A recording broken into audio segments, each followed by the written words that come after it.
Welcome everyone to the Last City Radio All Things Gaming episode number 30. And we are back at it again on Saturday night. I know everybody's like, man, where was he at last week? I understand, guys.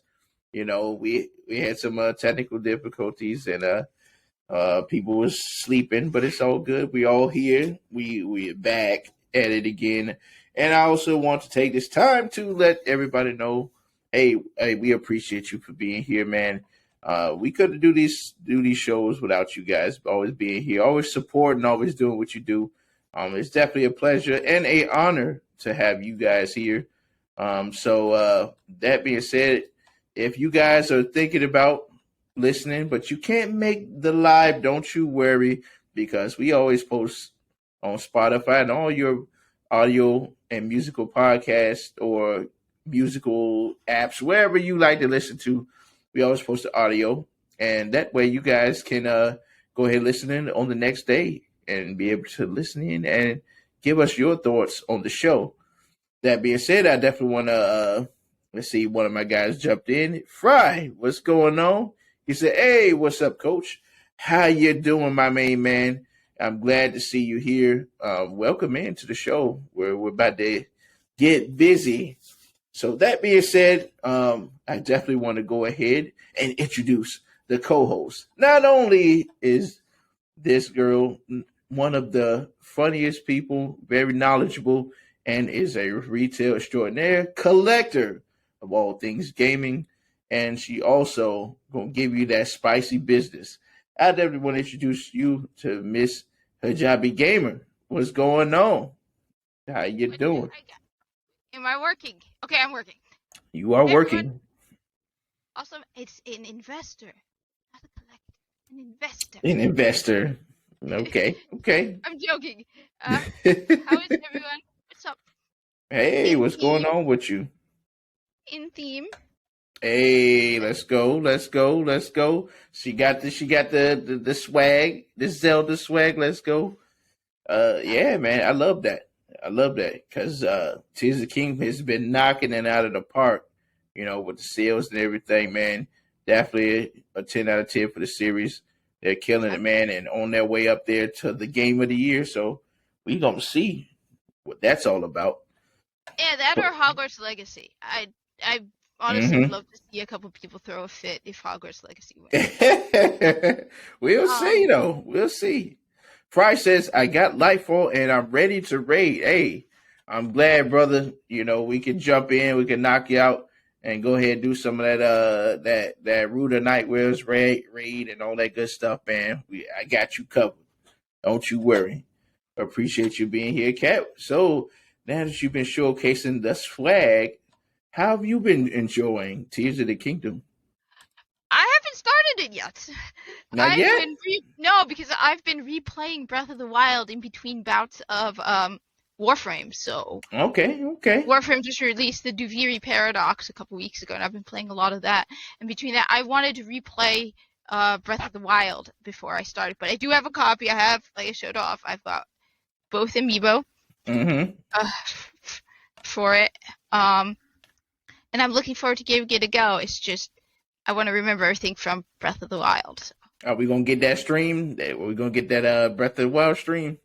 Well, I was playing, so I have a subscriber on my YouTube channel who was pushing me to play retro games. So I was playing Super Metroid this morning, and then I switched to Link to the Past. So Okay. Pretty cool. Hey, let's go. I used to do Warframe every Sunday, so tomorrow's Warframe. Hey, nice. Well, we have a special guest, so I want to go ahead and bring him through the right way. So it goes a little something like this.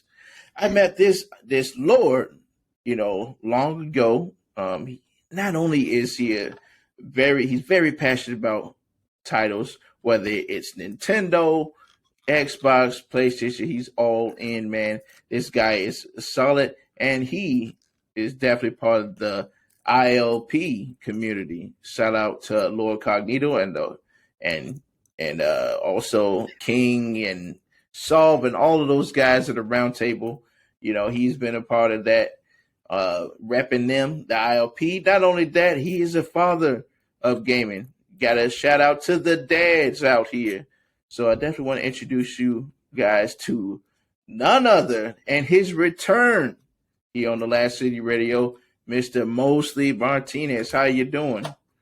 What are you doing? Oh, man. I'm doing fantastic. And yeah, I'm super excited to be back here.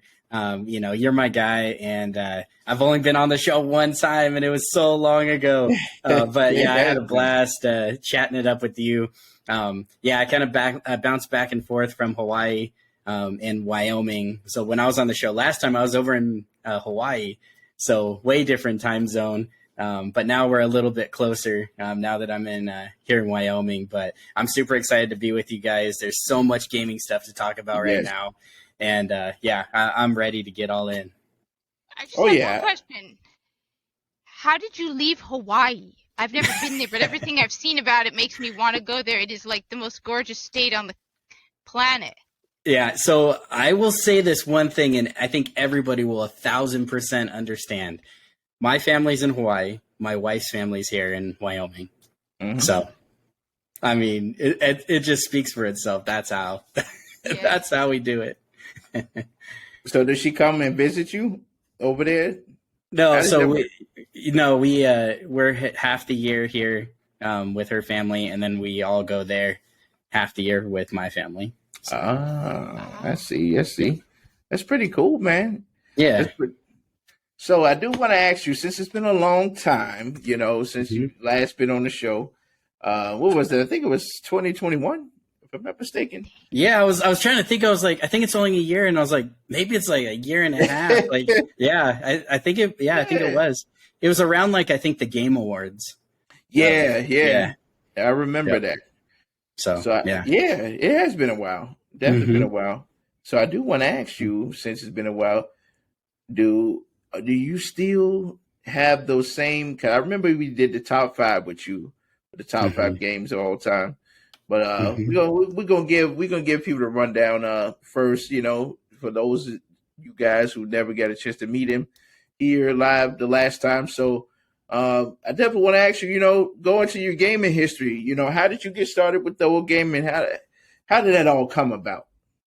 Yeah, so I had played like Super Nintendo and like some Sega games from my neighbor. He was one of those kids that like he had everything. And so it was pretty nice to be able to go over there after school and, play all these different games, but I think I really felt like a legitimate gamer when I had my own first console, which was the Nintendo 64. And that was a pretty funny story to give you the cliff notes. Basically what happened was my parents were semi against video games. They just didn't think, it was a necessity. We grew up on the lower end financially. So it wasn't something, that they were like, okay, we definitely need to get our kids gaming systems or anything. But we told my grandparents about it, said, hey, all the kids at school, they got this brand new system called Nintendo 64. We're like the only ones who don't have it. People are making fun of us. Everyone's having fun but us. And anyway, so my grandma's like, what? She's like, no way, she's like, and she goes off, she's Mexican. So, she's just like, get your stuff, get your shoes. We're going to Toys R Us, and then we're getting you this thing. And we're like, all right, let's go. Have one older brother. Grandma. So we go, she gets us the Nintendo 64. She's like, you guys need another controller, go pick like 5 games. And so we're like, yeah, let's go. Anyways, we get home. My parents were like, no way, and they're just like, they start arguing about it and everything. And I think it was like a good month that all of that stuff. So the Nintendo 64, extra controller, 5 games were sitting on my mom's sewing machine, just sitting there. She wouldn't even let us unbox it. Wow. And so that was almost worse because it was in our house and we couldn't even play it. You actually had it. We had it, but we couldn't play it. But finally, after a month, they're like, all right, yeah, you guys can play this, but we're putting like strict guidelines and playtime on it and everything. But anyways, yeah, so that's how I kind of got into gaming. Like where I was like, okay, I'm a gamer. I love this. This is what I think about. This is this is what I dream about, is playing games. And it wasn't until I got Ocarina of Time that I was like, this solidifies it. I love gaming. I am a gamer, and I will always be a gamer for the rest of my life. And so that's why it is in my top 5. It will always be into my top 5 because it basically made me realize that this is a passion of mine that I'll have and carry with me for my whole life. So that's how I got into gaming. And from there, like you said, I'm multi-platform. I love it. I love it all. I love gaming. So, I love Nintendo games. I love Xbox games, PlayStation, PC, anywhere that I can game on. I like handhelds, on TV, on monitor. Like, I just love playing games. Wait, so you have a PS5 and an Xbox, or a PS4? Yeah, I have a PlayStation 5 and Xbox, yeah. Series X? Series S is my Xbox. Ah, cool. Yeah. I play a lot of my Microsoft games on PC, though. Yeah. So, Okay. That's dope, man. Yeah. That's cool, man. Like, that's why I always say, man, it's always good to be try out every console, Yeah. Get involved in all of that. Like I said, when I was coming up, Nintendo was my deal. I started off Nintendo, the Super Nintendo, playing all the Donkey Kong countries and all those things, those like memorable moments, and then later on, as the early 2000s, I got a chance to play Sega, and I got into Sonic a lot and all that type of stuff. So I got a chance to I was well versed when it comes to gaming. Got the GameCube going in and all those other years, because like back in the day, money was kind of tight. Parents' money was tight. You had that one console. So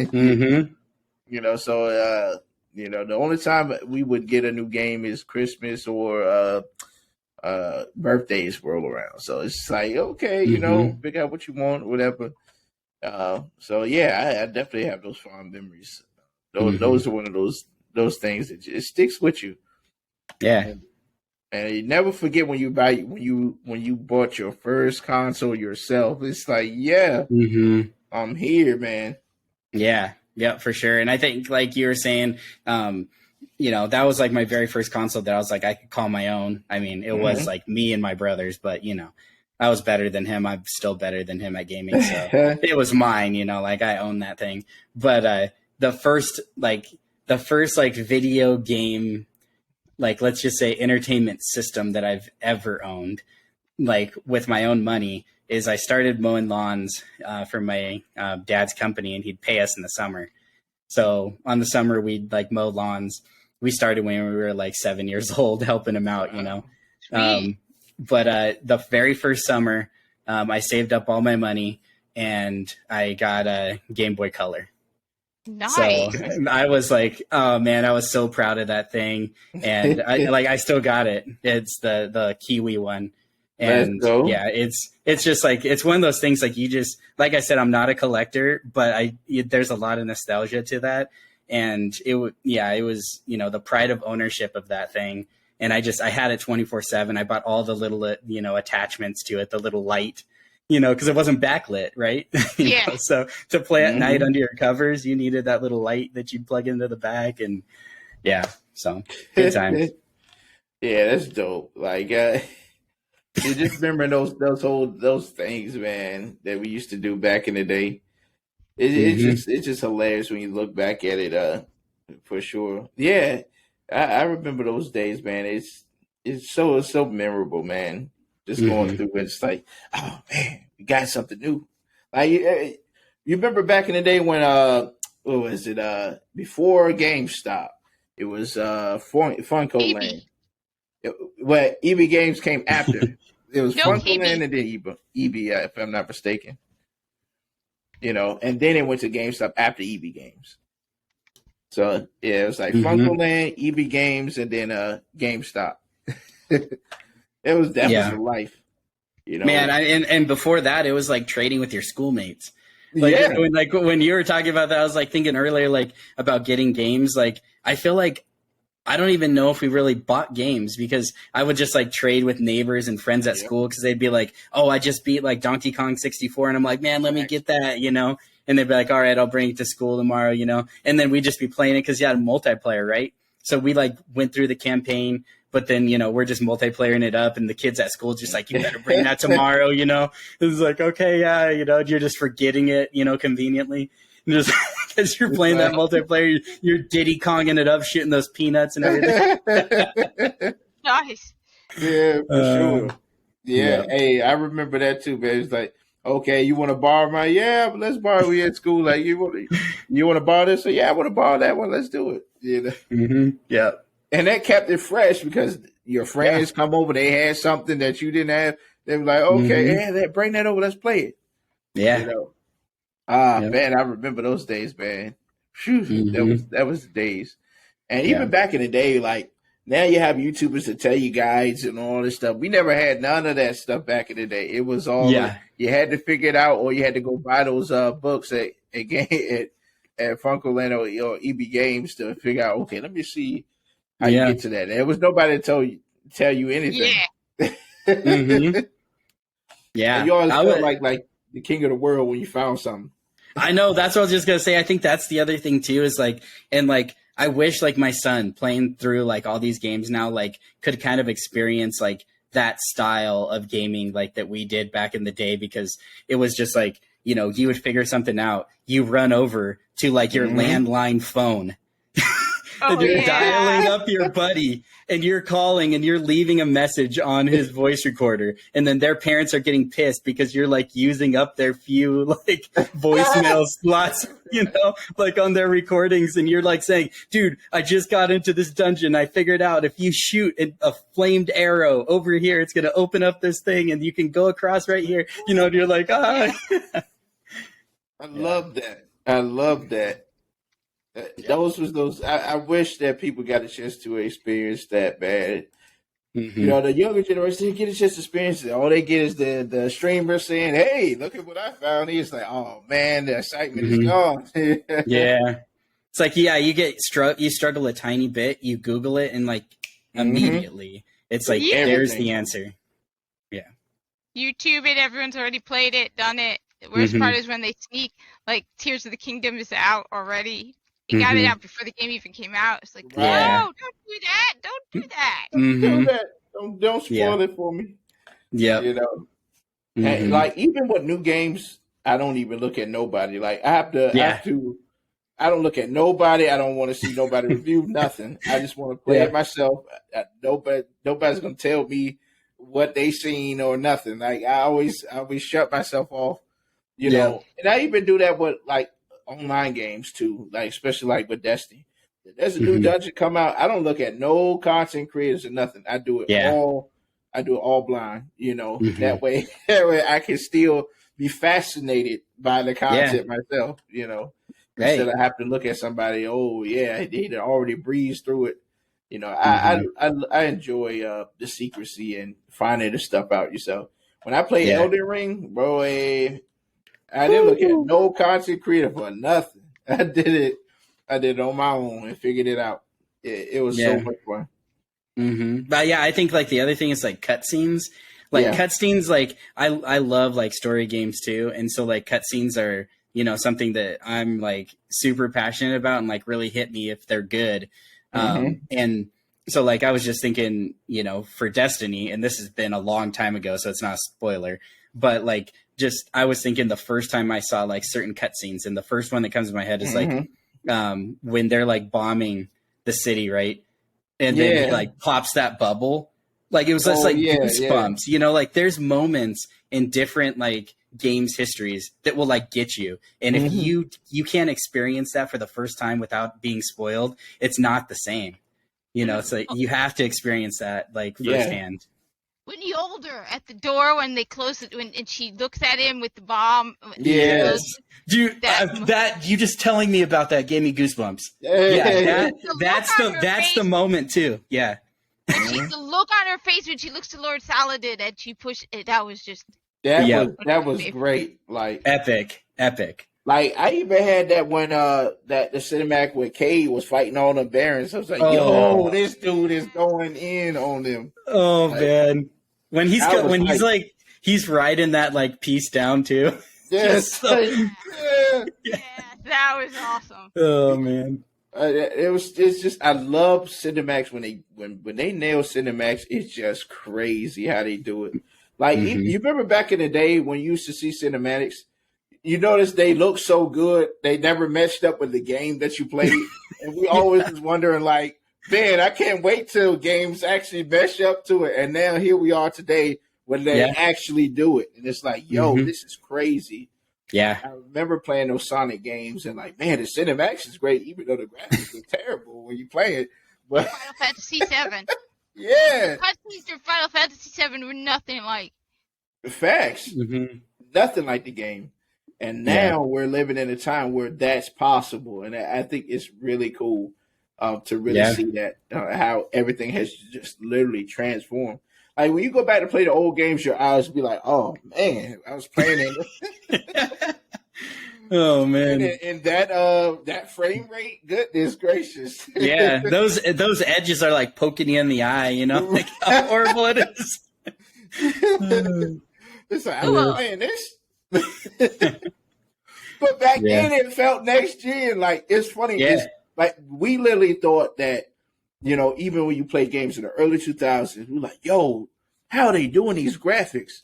But now when you look at it now, it's like, woo, we are like generations ahead. Just everything looks so crisp. It's hard to play those old games like that. Yeah, I remember when PlayStation 2 came out and I got that bad boy, and like those games, I was like, this is the future. We're here. We made it. We're here. This is it.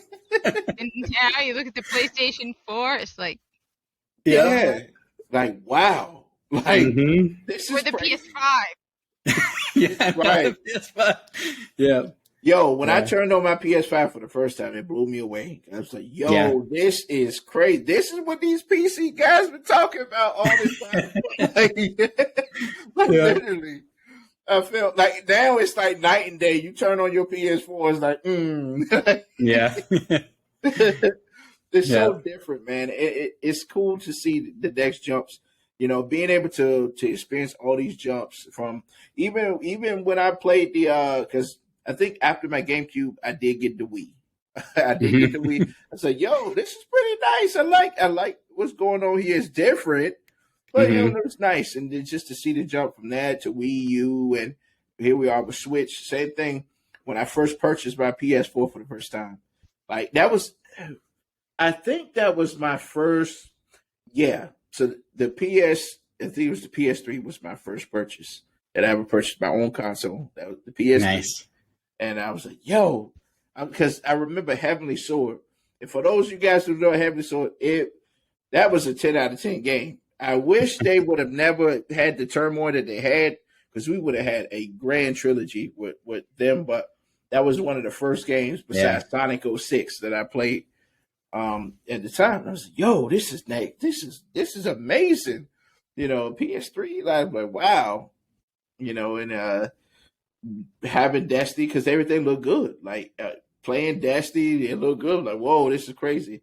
But now when you look back, it's like, oh man, my eyes. Say, what's going on? I gotta retrain my eyes to look at it again. But it's funny, man. The different generations, and just hearing rumors of the PlayStation 6, 5 Pro, and all these other things coming out. It's like, man, what can they do more? Man, Next thing we're going inside of the game. I know, right? And you know what? Like when I got the PlayStation 5, it was a different situation than like the 3, because when the 3 came out, I was still single. So I bought a bunch of, I bought everything, you know? Like, I think I got like 3 launch titles or something, plus an extra controller, plus the like remote, the DVD remote, and you know, like all the stuff. But with the PlayStation 5, I was like, I'm just going to get the PlayStation Plus or whatever, you know, and then I'll have, you know, automatically games.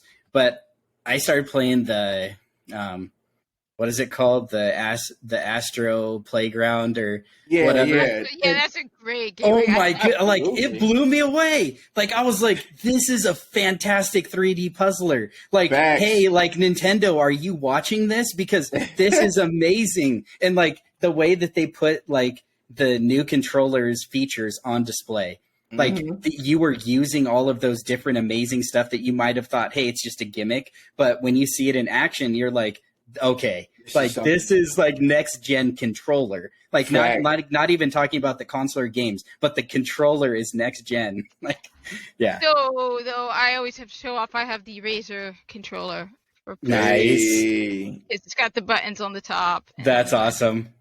This Yeah, I thing like had to wait that. 2 years for them to release it. Yeah. That's a sick looking controller. Well, I use the Razer on everything, so I have for my Xbox. Razer, Nice. Wow. PlayStation.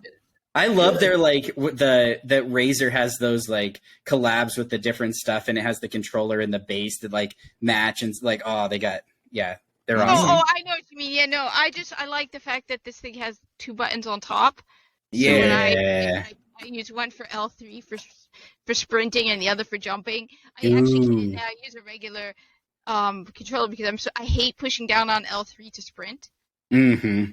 So for me, the button is always set for sprinting. So I waited 2 years. I barely used my PS5 because I wanted the top buttons. There's also back buttons, but it's mainly the 2 top ones. Nice. With the whole triggers and stuff. Yeah, it's pretty nice. Mm-hmm. Then you got the trigger stops, of course, which, I mean, come on, you need the trigger stops. I don't know how people use the non-trigger stops. I mean, it's like here, too. I always figure out how I always thought it was confusing. I was like, how you guys use that? I was thinking my hand's got to be like this. The only problem with the trigger stops is it actually affects barrel racing, because I didn't know that, and when I switched barrel racing, it didn't work. I couldn't understand why I was constantly losing, and then it's like, yeah, if you have trigger stops, it might not work. Mm-hmm.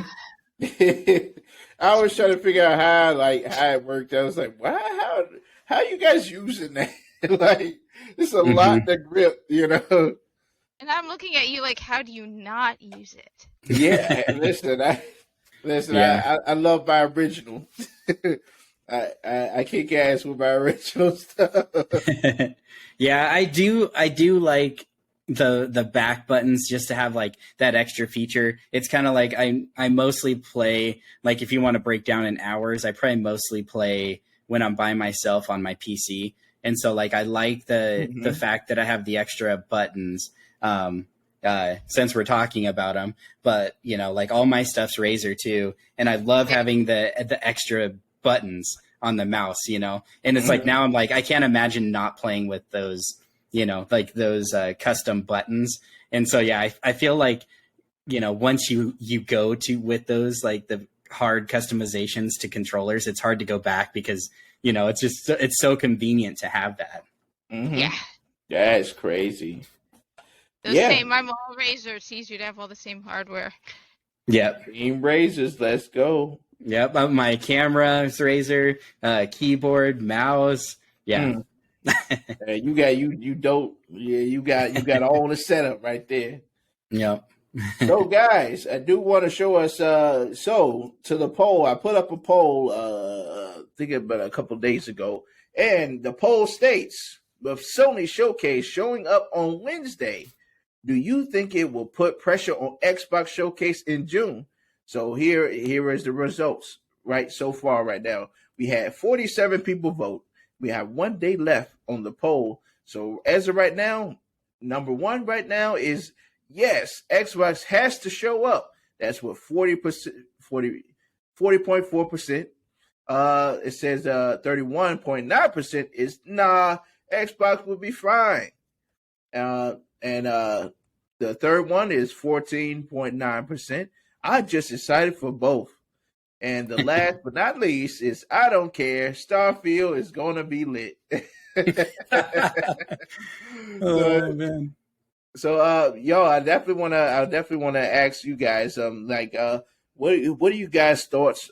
We know that Sony did say, you know, that they're gonna be showcasing their stuff on Wednesday, which was pretty early. That was actually pretty that actually hit us out of left field. We didn't realize it was coming this soon. So especially what we already know, what's going on with Xbox, the whole Activision deal, the whole thing with Redfall. They kind of getting in a tight grip when it comes to that. And I know everybody in the Xbox community is just waiting. They're like, oh man, I really hope that they can pull this off when it comes to the showcase in June, because everybody wants to know where's Everwise, where's Hellblade, where's all these games, Fable. I know we saw that in 2020.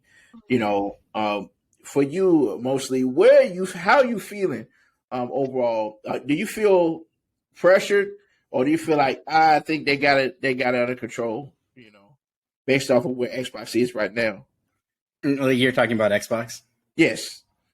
Do you feel like they can pull this off with the showcase in June? I think at this point it would take like a miracle to like impress anybody. I think some people will be, obviously the hardcore Xbox fans are going to be happy with whatever comes out, but I think like the casuals or the multi-platform people, it's going to take something really crazy to be impressive. I do think we're going to see some pretty cool stuff because we just have to. I mean, right. I can't imagine it not being pretty good. But yeah, I'm not expecting anything miraculous to come out of that. I think if anything, just because of the way Sony is, I'm always more interested in the Sony ones because like they don't say as much. So, like, I don't know. Like, I feel like there's going to be some really cool stuff at this Sony one. There's a lot of great games coming up that we haven't heard a lot about. So I'm hoping to see a little bit more about some of these great games that we know are coming to the PlayStation platform. But yeah, as far as Xbox, I don't think that based on the fact that their dad is Microsoft, I don't think they're ever really worried, but which is unfortunate for, Xbox fans, because they're not in a place where they're against the corner and they have to, put out or give up because they can, not put out and continue to just go. But yeah, me personally, the way that I play Xbox, the way that I enjoy content from Xbox, I kind of mentioned earlier on the Series S, which is basically kind of like a glorified Game Pass box, and then a lot of it is on my PC. With Game Pass Ultimate, I have plenty to play, and so I'm not like super worried about what's coming out because my backlog is huge. So I'm content with what I have. I'm not needing something. I'm not gonna sell my Xbox. I'm not gonna stop my subscription or something. Like I'm fine, to be honest. I wish that they would do better. I hope they do better. But where I'm at with them, I'm fine. I'm more excited about PlayStation because there's some games coming up, like Wolverine, like Spider-Man 2. Like, I mean, there's games that are super exciting, just thinking about happening. So I think I'm more excited for the future of them, but that doesn't mean I'm going to give up on Xbox. Right. Yeah, and I agree with you because I really want to see, I want to see them come out with some bangers, man. Get them bangers out here. Starfield, that's one of the most anticipated games that everyone's waiting to see it. Everybody's waiting to get an overview or something. I think that'll get us super hype and it's like, yo, we're here. I think those are one of the biggest things. It's especially like what Hellblade. We've seen a couple of things. We've seen certain things, but they kind of went dark. We don't know what's going on with it since we last seen it. Everybody's hoping, when is that coming out? Hopefully it's dropping this year. We haven't seen much of that. State of Decay, all these great games that's getting ready to come out. I hope that we get a chance to see something, and even besides the cinematic, we would love to see something. What's going on? We want to see what's going on. What's the progress of the game? So a lot of people have been saying they're banking on Starfield to really. I hope they either do it at the beginning or that they save that for the end. Most likely, they might say that in the middle or the end, the showcase. You know how they do sometimes. with that. But I'm definitely excited for Sony's showcase for sure on Wednesday. They got a lot of different things. I'm looking forward to Wolverine. I'm looking forward to especially Spider-Man 2. Especially I know it's getting ready to come out this year. So I mean, hey, listen, it's gonna be crazy. I'm looking forward to it. I do want to say first before I hand it off to Kat and see what she thinks. Gucci coming through saying we always stay hyped for the Carlisle experience. Hope you're doing good, brother, and all of y'all stay hydrated and stay blessed. I appreciate y'all. If y'all haven't followed Gucci, he is solid. The guy will carry you through anything. If you need help, especially in Destiny, what Grandmasters, it doesn't matter. He is there to help you get through. He is a blessing in the community. And also House of Pirates, my main man. He said, "Got you, Tad, boss, but can't hear you right now." Helping Avalon Legend. Hey, man, I hope you making it out there in the Legend. Yeah, man. Hey, it's tough out there. But salute to you, man, for helping. Salute to all of our people who's always watching. I know more of you guys are still going to be jumping in. So, Kat, I definitely want to hear from you. How do you feel like it's going? Do you feel like Xbox have a chance to really blow this thing out of the water and really get the fans hyped for just coming back into the fold and say, okay, we trust you guys, we know you guys made a couple mess ups, but y'all back, you're showing good games, y'all ready to knock it out for the summer. Do you think they're ready compared to how Sony showcase is going to be coming up? Honestly, I'm probably one of the only people on the planet who's a hardcore Xbox person who does not care about Starfield. Everything I've seen about it makes me think boring, nonstop talking, dialogue, choices, not enough shooting. It's Mass Effect. It's something along the lines of Mass Effect, and and one of the things I tell people is keep in mind, what are my favorite games? My favorite games are Destiny, Warframe, Borderlands, Doom. It's got more killing than dialogue. So every time I hear about Starfleet, I'm like,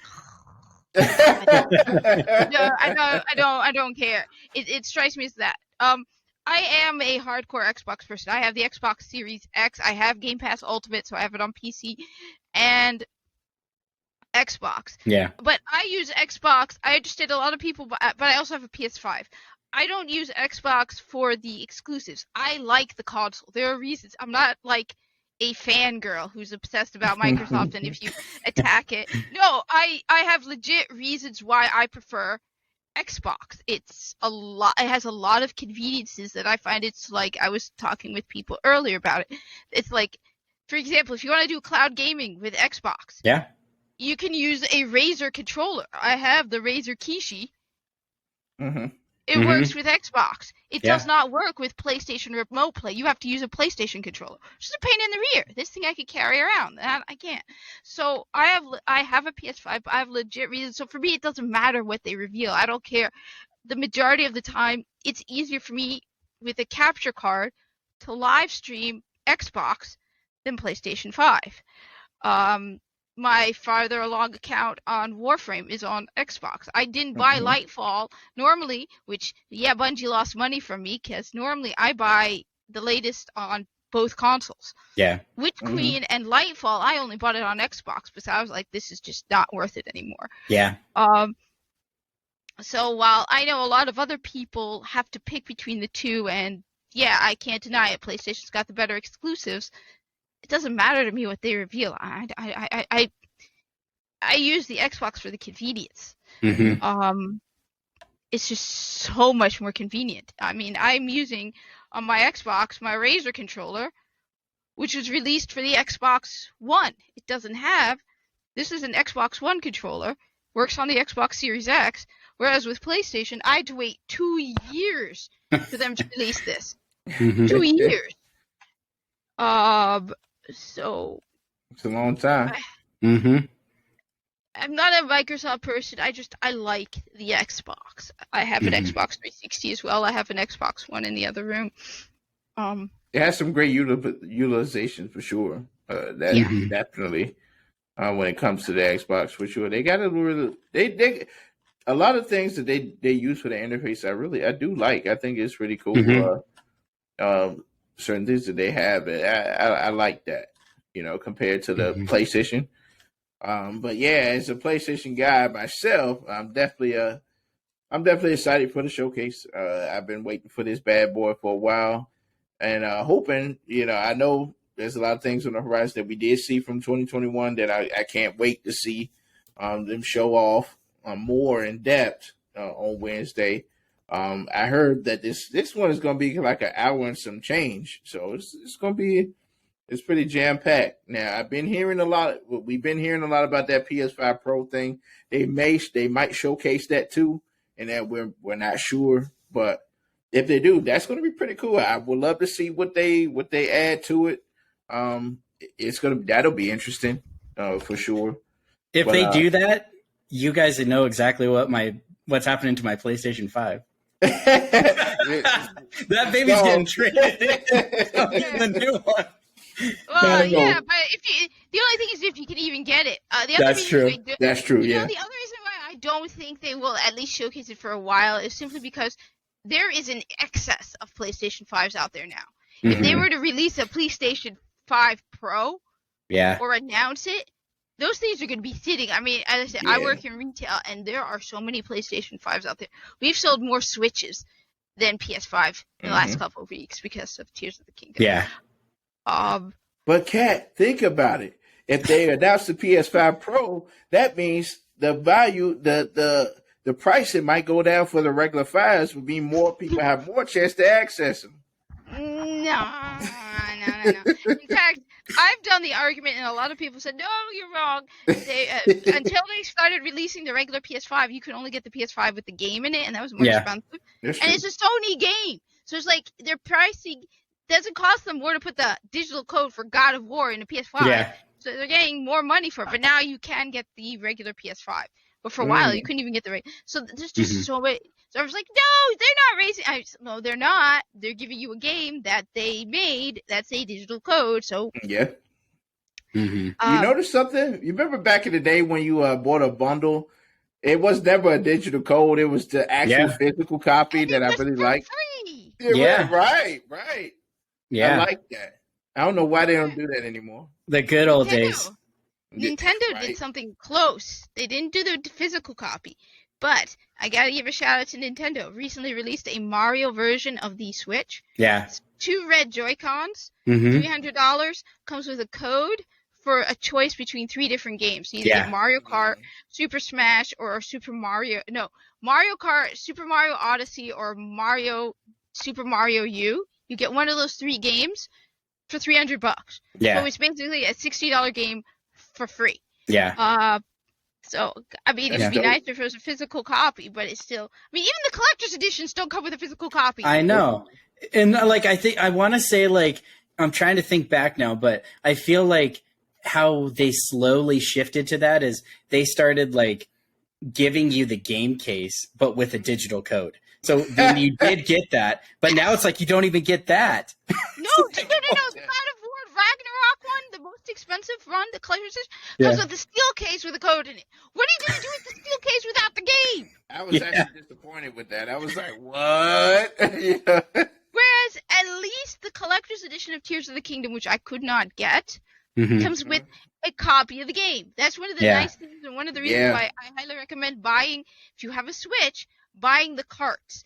Because they actually even released a special cartridge for The Witcher 3 because it had to be bigger to fit the entire Witcher 3 and the DLC. But you are getting it all on that cartridge. It depends. There are a few exceptions. But the majority of the games for the Nintendo Switch have the entire game on the cartridge. Yeah. Man, we got to give it up for Nintendo because they've been on a ball this year, man. They got that killing it. They made it $1 billion with Super Mario movie. They got Tears of the Kingdom sold so many copies. It's crazy. They are on a roll this year, man. This is their year. They're killing it.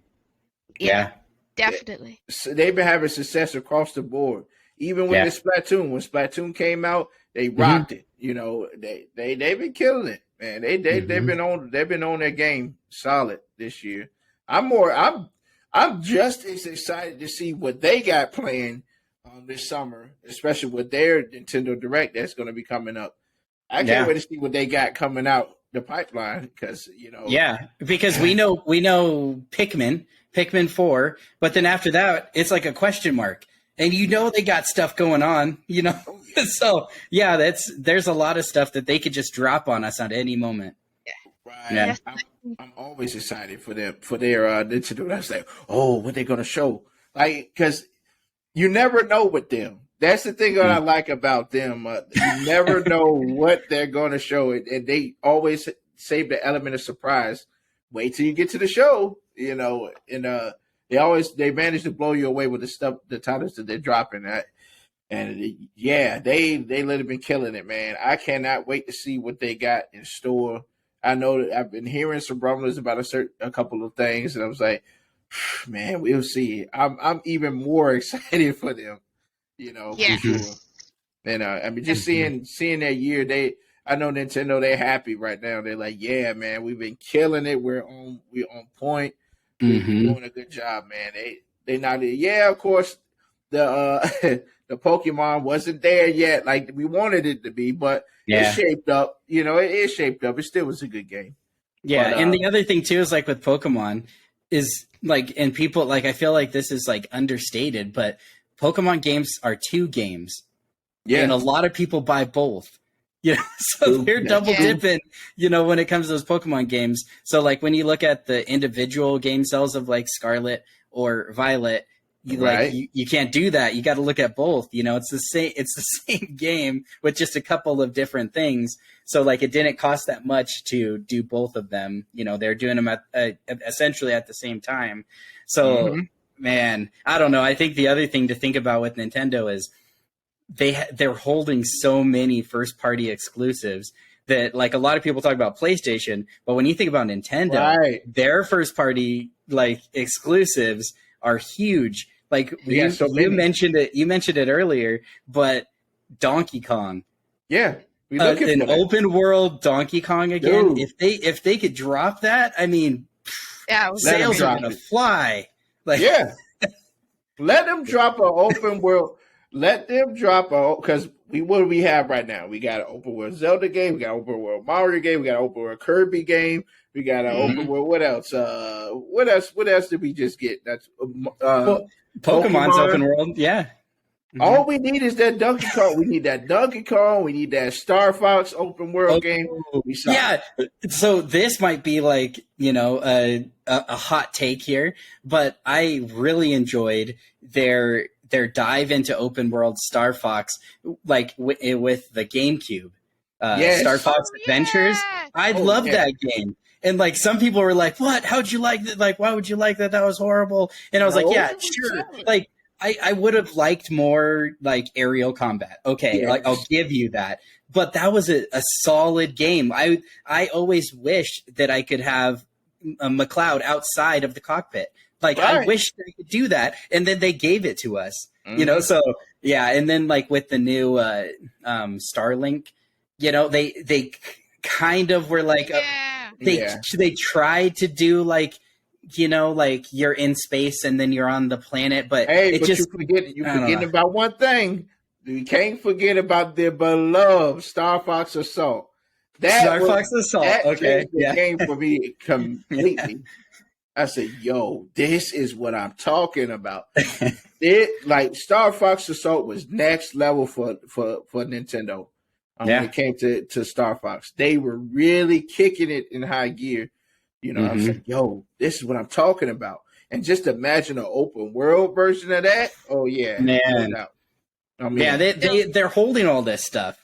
They got all this stuff that they can put the time and energy to devote to one of these games that is going to be a banger, like a worldwide banger. They know this too, and that's the thing. They know what they're doing, like literally. And just look at because I think the director of Breath of the Wild and Tears of the King, he was like, "Yeah, I want to go ahead and get a movie started, just like we did with Mario. Just imagine a Legend of Zelda movie. You already know that's going to be $1 billion. There's no question. Yeah, no question. let Illumination do it, it's gonna be crazy. No doubt. Man. But they have to keep their hands on. They have to control it. Nintendo has got to make sure they have to make sure. I think they're gonna stay on them. Well, with it, it's gonna be it. Nintendo is not gonna allow their IP to be ruined by nobody. they're like, no, you're staying exactly true to itself, and that's why Mario was such a big success because they stayed true to Mario as a character, and they did a really nice job with it. And watch, I'm telling you, there's Zelda's gonna kill it, man. That's gonna be another $1 billion. They got a lot of IP they can work with, man. So somebody mentioned something about the Zelda thing, and since I'm a big Zelda fan, like it did make me think a little bit. Like, so fresh off of the Mario movie, they said they can't have like 80s music in the Zelda movie. And I was like, that would ruin it. Like, you know what they need to do? They need like an amazing orchestra. And that's the music that needs to be in there. The music from the games, like just beautifully done. They can do tweaks to it, stuff like that. But we want that Zelda original music from across the games. That's what I want to hear, in the epic moments of the movie or in the dramatic moments. Like, I want to hear Zelda themed music, not like anything from our world. It needs to be Zelda's world, Right. Yeah, it has to be melodic, Yeah. And I can see that. I really can see that they can really knock Zelda's out. I mean, think about it. Look at all the elements that they can put into that movie, callbacks to the different games to really make it solid. I'm thinking they're probably going to add a lot of the Breath of the Wild and all the other ones before it to give callbacks to what's going on in that movie, which I think it will be really solid. And I've always been the first to say, I think the Breath of the Wild series is solid, a really nice rebirth of introducing a Zelda to everybody else. I think they did a really solid job with capturing that. Because if you look back, even looking back at the old games, the older games were solid classics. We all know that. But just the fresh new take on Breath of the Wild, it blew me away. I was like, yeah, this is what I'm talking about. Even the Hyrule Warriors Age of Calamity set up shop really nicely. This is what happened. We kind of changed the future a little bit, based off of what happened in Breath of the Wild. I think that was a nice take. They really killed it, man. I really love it. They did a really good job with that. But yeah, I definitely think when it comes to your showcase, because we all know we're here. We're finally here in the summer. We know the summer games is coming.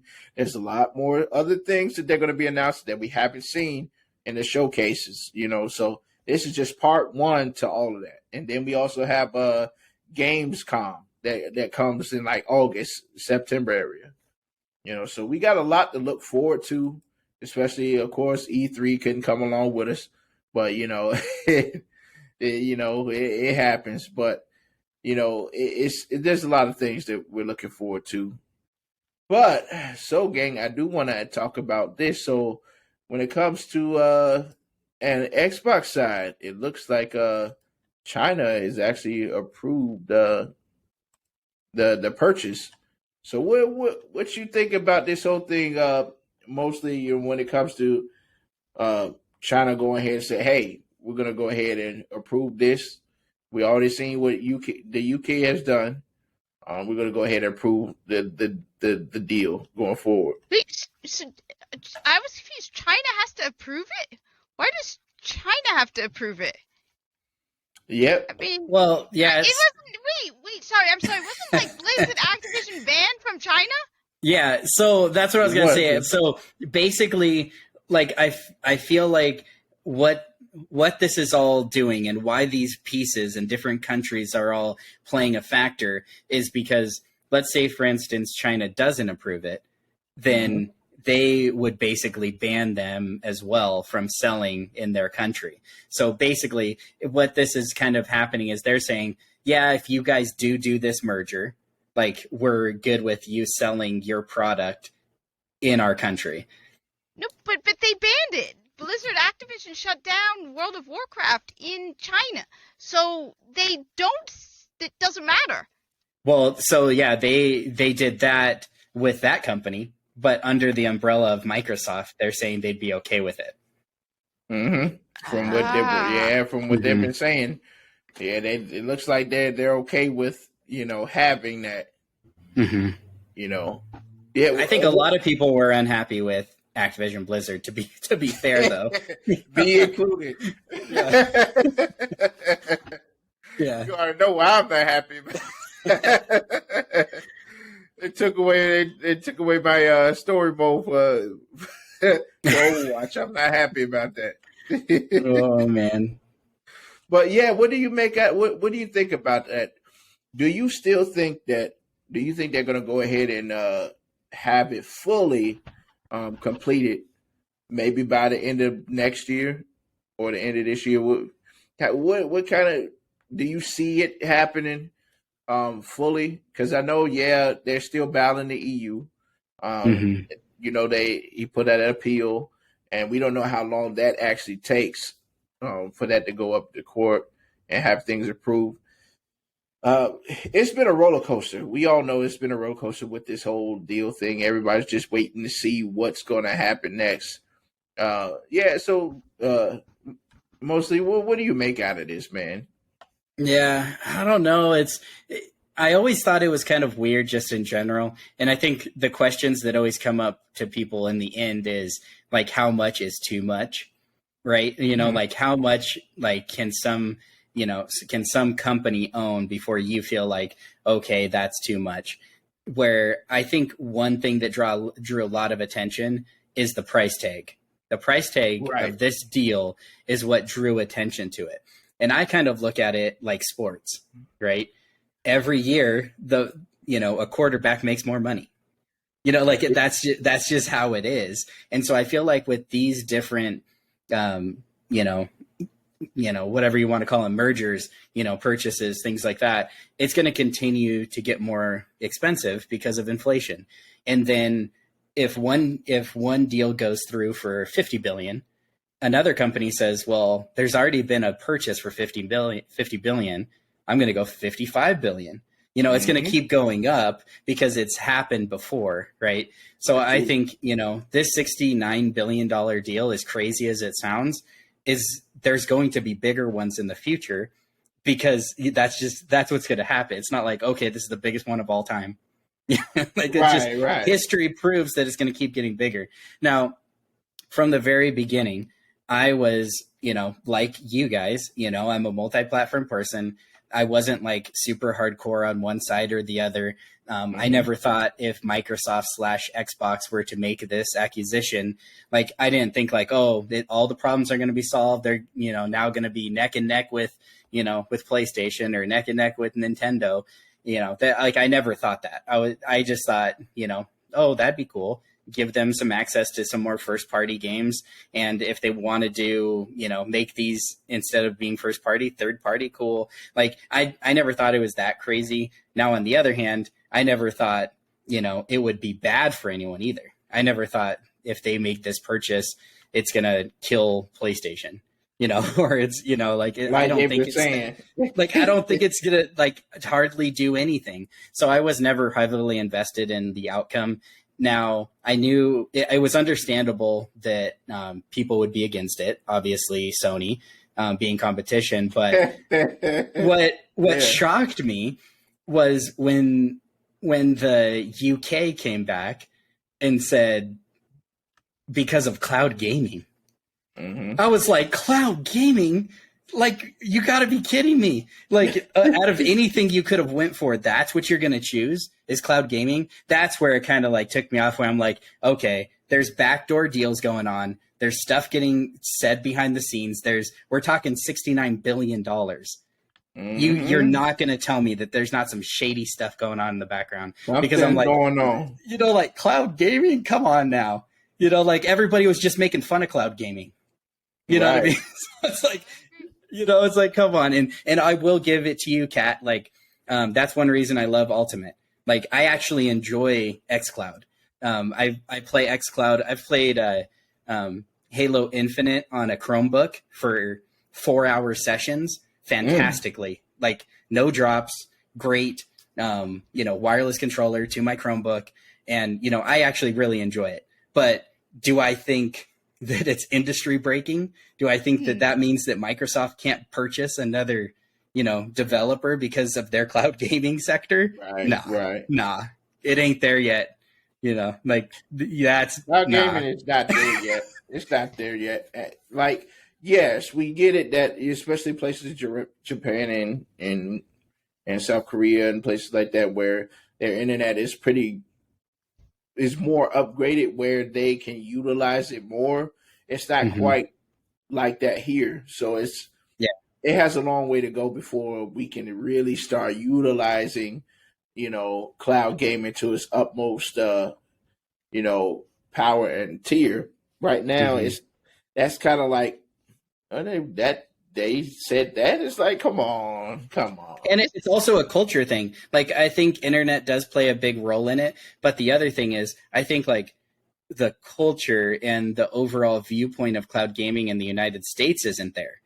If you go to like a metropolis and you start asking people in like a mall or something like that, where do you think the very best place to play video games is? It ain't going to be cloud. It's going to be Xbox, PlayStation, or PC. No one's going to say, "Oh, cloud gaming." Cloud gaming's the best. It's just not even there. Like, no, I don't think anyone here can sit here and say, "Oh yeah, Microsoft's really dangerous because they have xCloud and they're about to take the world."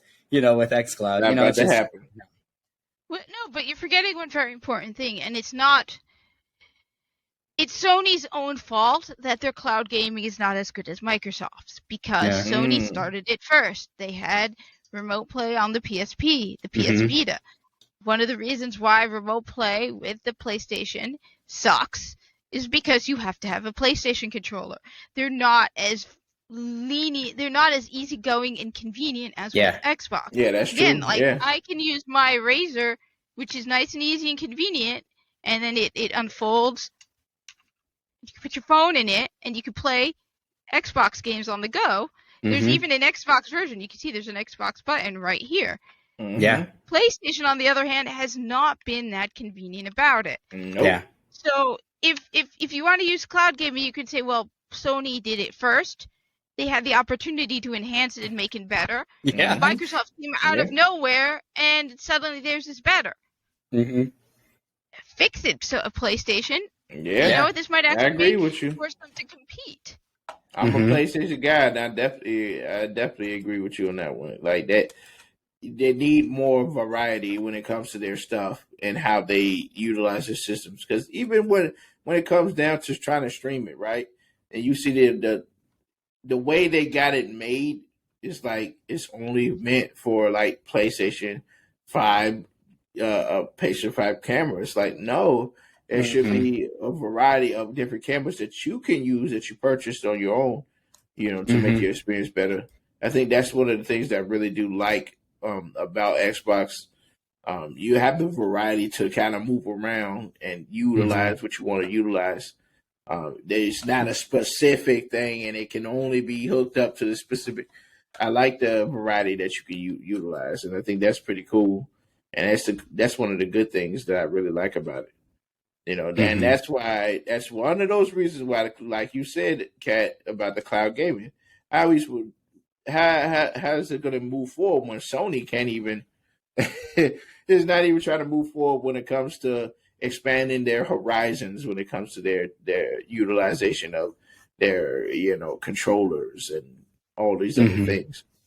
I think the other thing, like with both Xbox and PlayStation, is they're putting cloud with their top tier subscription services, right? And then it makes it feel like it's just like a little bonus. It's not like it's legitimate own thing. So like neither PlayStation nor Xbox are really saying this is its own thing, so that's why I was so shocked when it's like, I don't think either one of them are taking it serious. If they were, we'd have way better cloud services on both platforms. We'd have way better games on both, cloud platforms.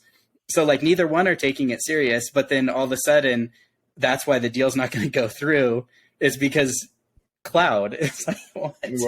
Right. I don't know. I do got a question for y'all. Do you think because they didn't do it, do you think Nintendo might do it when it comes to utilize? Because think about it. When they invented the Switch, right? Nintendo already has it. They do. Right. Yeah, and they do. Honestly, it isn't a big focus. It isn't a big focus of them, but they do have it. Mm-hmm. Yeah. Look, I don't agree about the whole cloud gaming. I still don't like the deal going through. I don't think it should. I think that Too big of an asset. I mean, I think I would rather it go to Microsoft than to Tencent or to some company in China. Right. Yes. I don't want it to go to But on the Tencent. other- I really wouldn't want that. And while I know that they're not going to be making those games primarily exclusive because they make too much money on Call of Duty on PlayStation. Right. Yeah. This is when companies merge, a lot of jobs are lost. I mean, look at what they did with 343. Mhm. They gutted 343 instead of trying to fix what they did wrong with Halo and fixing Halo. They gutted 343. They're going to gut Activision Blizzard. Do you really see them improving? I've played a little World of Warcraft, and I don't play it anymore. Mm-hmm. Overwatch requires a cell phone number. What That they did with was Overwatch. bad. That was real bad. Yeah, I can't play Overwatch 2. I had to get No, a track phone just so I can plug it in. I'm Yeah. like, what? Are you serious? Wow. So ask yourselves, do you really think Microsoft buying Blizzard Activision will actually improve on it or make it worse? They're going to gut it, get rid of half the people. And it's like, you don't need to save money. You're in a very good spot financially. You don't need to. 343, they should have focused. I mean, why did they fire all those people? I hate to say this, but Microsoft, yeah, they're not as selling as PlayStation or Nintendo, but if they had people to work on improving it. So it's a bit too big. But do you remember what Phil said? You remember, and this is one of the things that if we all remember, even the last time when we were saying what Phil was saying on that interview, he basically kind of threw down the towel when he said, "Listen, we can't compete with when it comes." It's like Phil. I definitely get what you're saying, but one thing is, I think a lot of people's concerned, especially our multiply guys like us. A lot of us are concerned if that deal do go through, how much regulation, like you were saying, Kat, they're going. They're going to lay off some folks. People are going to lose their jobs as well. But also, one of my biggest concerns is Xbox have a lot of studios right now, right? And just seeing how they're treating their games and their studios and not regulating a lot of these things, that makes it very concerning, especially when it comes to new IPs or things that they're going to be working on. They already said it, especially with Arcane. He already mentioned, we didn't really, help them out like that. So who's to say once they get this big asset of all these studios, how many times are we going to keep seeing these types of slip-ups when it comes to Xbox because they're not really regulating themselves like they should be when it comes to that many studios and putting out those games. Because right now, here's the gist of everything right now. You got the Xbox community that's already worried about the showcase, hoping that they're going to be able to get something out of this year that's going to be a banger. And right now, we don't even know what's going on with a lot of these studios and the games that they showcased since 2020 and 2019 that we still haven't gotten yet. So I think a lot of people are still kind of like, okay, even if they get that, how do we know what's going to happen after that? How do we know we're going to get good IPs coming out? That's a really valid point, actually. You made me think right now about that because if you can see over my shoulder over here, I got a couple of pictures from Star Wars. I'm a really big Star Wars fan too. And when Disney purchased Star Wars, a big purchase, they did a lot of good things, but they've done a lot of bad things. And now, with the writer's strikes and things like that, but also with a lot of turmoil within Disney, I'm worried about how that affects Star Wars. And so that is what's unfortunate. So when you have stuff like this, when you have Microsoft, things happen with Microsoft affect Xbox. And then when you have Xbox over maybe another company, right, then it's the same thing. So there's a tier where if something bad happens to one, it affects more things. So the more things that Microsoft has under its umbrella, its corporate umbrella, the more things can be affected. And so like that is true to think about. And if you look at their track record of some of the things that they've put out game-wise, they haven't been as impressive as many were hoping, Xbox themselves included, Phil included. You know, there's been a lot that's happened where then it kind of makes you wonder how much control do they really even have over these different IPs. So now let's say Call of Duty. Is it in a good place? If you ask a Call of Duty player, no, it's not. So it's already not in a good place. What is there to make anyone have confidence that Microsoft being in charge is going to turn it around, you know, based on what they've already done? Too. Right. Yeah. Perfect synopsis on that. And that's a lot of people's concern when it comes to it. It really is. They're nervous about that because like right now we're in a shaky position right now. You know, Redfall was supposed to be pretty good.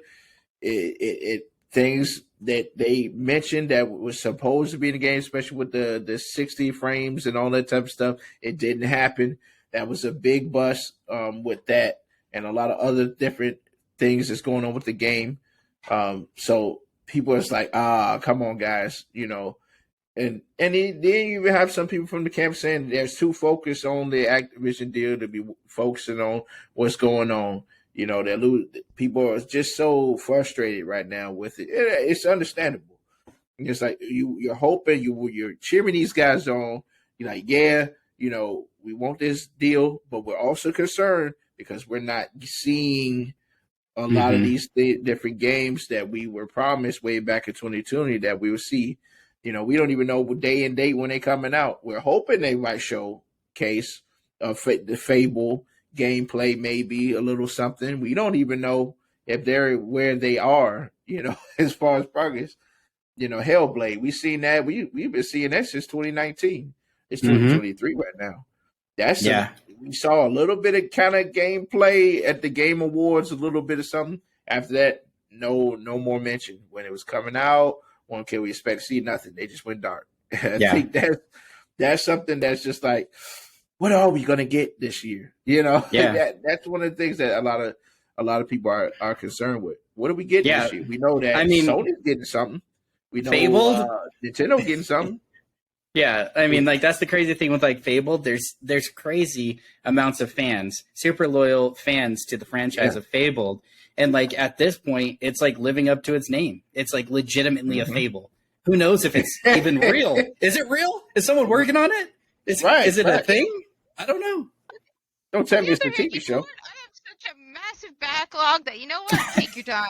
Yeah. I have so many games, and I'm trying to get into retro games because there are a lot of games I never played because we didn't have a lot of games when I was a kid. Yeah. So there's a lot of retro games. I was playing Super Metroid this morning. Nice. You know what? Take your time. Take your time. Take your time. Yeah. Just on the Sony side, Forspoken.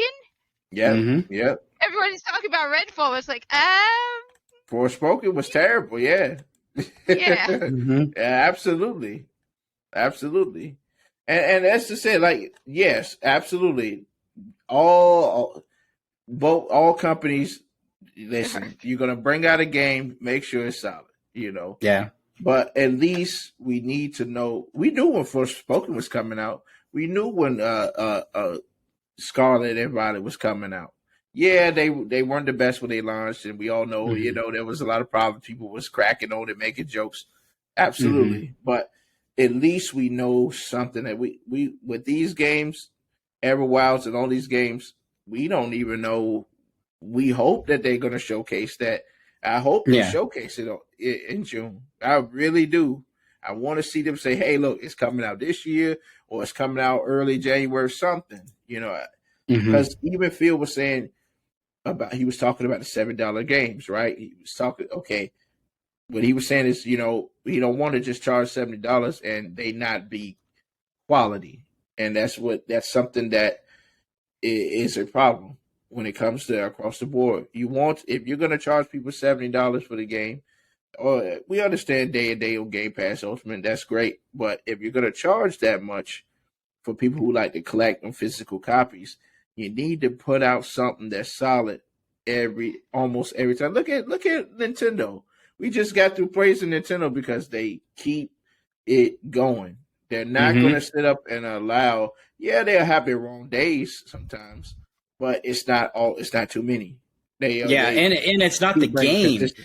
I think that's the difference too. Is like, so like you're like, okay, let's talk about Redfall. Let's talk about Forspoken. Not only were there issues like bugs, but there's issues with the game. Now, Nintendo might have, in the past few games, have like some buggy stuff, like Scarlet and Violet, for instance. Little funky things going on. They fixed it, I think, pretty quickly, but it wasn't an issue with the game. The game was fantastic. The story was fantastic.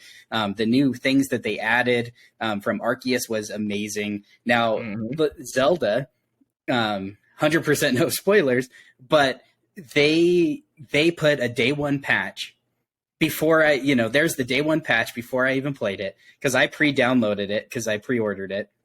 They let you pre-download it like a week before, maybe even longer. It was like crazy. But so anyways, like I played it immediately on the second. No server issues, nothing down, no problems. I played it immediately on the second that they said that we could play it. And then after I played it that night or whatever, overnight, it downloaded that day one patch already, and then I'd say like a day later, they had another huge patch, and I'm not sure how many gigs it was, but I'm hardwired in my OLED, and it was an optional update. So it didn't force you to, you could have played, but I wanted to do it. But I want to say it was like, 40 minutes, a 40 minute, like it's called 1.1.1. And like, I looked at some of those notes or whatever, and I was seeing stuff that I never encountered. Like, I was like, these guys are on it. Like, that is how it should be. It should be like, we're fixing things that you don't even know about, not like, oh my goodness. Like, I'll give you an example right now. Jedi Survivor. Lord, is horrible. Me and my son tried 3 times to stream it. Crashes, multiple crashes. In like PC or on PC, console? on PC. And like, I'm just like, come on, man. I will admit, like, I probably should have got it on Xbox or PlayStation, but like, it doesn't matter. Like, it's your game, like, come on, like, you can't do that. Like, that is such a huge game that so many people are looking forward to. And like, to have like these issues, and to this day, like, I think I've pretty much stopped playing it because of the issues, but we played it maybe 2 days ago, and we played like 15 minutes, and sure enough, glitched and crashed. And I'm like, you gotta be kidding me. And I feel like this cyberpunk plague has kind of just really ran rampant ever since Cyberpunk. Because remember, we all remember when Cyberpunk was super overhyped. They were really going in with the marketing with this thing. Yeah. This thing is going to be next gen. It was going to be crazy. It was going to really change the game industry forever as far as game like of that caliber. We got there day and day. Everything started looking like Minecraft characters falling through the floor. All of these and listen, I bought the highest one. I was like, yeah, I'm excited. As soon as I jumped in, I couldn't even start the first mission. I was like, oh, well, how you see what's going on? I think I think the problem is too that I've seen is they don't want to overhype something. They don't want to overhype because when you start to overhype, then you'll start giving us false nothings. Saying, yeah, it's going to come with this. This is going to happen. And then once we get to the game, wait a minute. Why is it on 30 FPS? Why is this going on? What? Now Phil got to come out and say I dropped the ball. I wasn't paying attention to the studio. But on the other hand, I would say Cyberpunk has allowed people to be more willing to accept delays. They've realized that, if Cyberpunk had been delayed, it wouldn't have been in the state it was in. Absolutely. So a lot of time, still games are being released broken, but at the same time, when a company says, yeah, we're delaying it, people don't immediately get angry. They're like, well, we don't want another Cyberpunk. Exactly. And I think that's the new thing. You hit the nail on the head there. As far as it now, that's the new norm. It's not that uncommon to see, one of those tweets that says, we tried the best that we could, but to be able to do, whatever we want, to deliver what we want in the way we want it, we're pushing it back, weeks or a month or a couple months, whatever it might be. Like, that's super common now. So the only issue with that is you can't delay for 3 months and then still deliver an underdeveloped game. You can't do both. It's like, if you're going to delay it, then delay it enough time so that it's good, like before it's like, oh, you had to hit that date. You guys were all grinding, working 70 hours, 100 hours a week or whatever, to get this out. And, people were worked to death to hit this deadline, and it, but it wasn't finished. Okay. Then, you kind of feel bad for all the employees and everything that they were just trying to hit a number.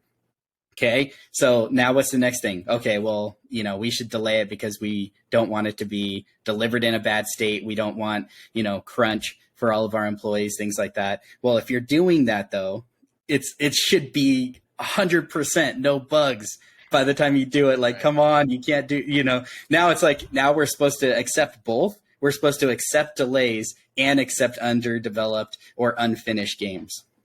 Mm-hmm. I mean, I know one of the games that I've Wayfinder, I keep getting ads for that, but I'm actually looking forward to that one because it's being published by DE, Digital Extremes, who does Warframe. Mm-hmm. And they have a closed beta coming up, and they delayed it. And it's like, because they said that it wasn't ready yet for the closed beta. It's like, because like I said, it's made by, it has a lot of similarities to Warframe, but it's being published by the maker of Warframe. Which I think they need to advertise that a little more. Yeah, so people for sure. Realize. Right, I agree. A lot of people don't realize it's being published by DE. And that's the thing. Like it said, if they can put a little bit more regulation with their studios when it comes to making this game, and they understand, like he was saying, they want to make unique games. That's great, and they want to kind of be something different. That's great, as long as you can deliver your product the best that you can. We understand certain things happen. Yeah. But like I said, look at Nintendo. They put a day one patch. They already saw the bugs and the problems that they knew they was gonna have to fix when they launched that game. Okay, let's go ahead and work on that patch and make sure we got it ready to go before the night end. Boom, boom, boom. We was able to slide in easily, really nicely. Same thing. That's one of the things. If you're going to put out, it's going to be a AAA title, you got to make sure that thing baked to the point where it is ready. If you got to delay it 3 or 4 months, you better be working hard, making sure you have game testers that are testing it to make sure it's ready to go. Because I feel like sometimes they don't really test their games out the way they should. Like some of these companies, these studios, they don't have their game testers there when they finally reach the final benchmark of their games, because they need to start having these beta testers come in. Okay, let's see how this game is running. Oh, I feel like something's kind of shaky. We're going to have to. They'll be able to tell you if they need the game delayed or not. I think they need to really start doing that. That would kind of deter things like that. Yeah, stuff break over time. But at least you can have somewhat of a smoother transition when you launch a title, instead of, well, y'all just got to find out when you purchase the game. I just want to get your purchase, and then here we go. We'll patch it afterwards. That's something that it's like we're charging $70, and they're going up. You can't afford for that to happen. People spend high prices on these games. It's not like back in the day where you could spend like $40 or $50 game. It's not like that anymore.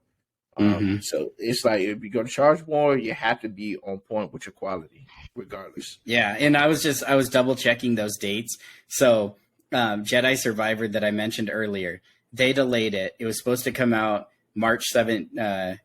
Let's see, yeah, March 17th, and they delayed it until April 28th, right? So I mean, we're talking about a month-ish, a little over a month. They delayed it. Wasn't enough time, to be honest. Like 1 month is not enough time. And like, I think, you kind of mentioned a little earlier is, okay, let's everybody get together, say, okay, it's, do you think we should delay it? Yeah, it's not in the right place. We should probably delay it. How long do you think? Like talking to like team heads, how long do you think? How long do you think we can get it to where it's like everything's just running perfectly?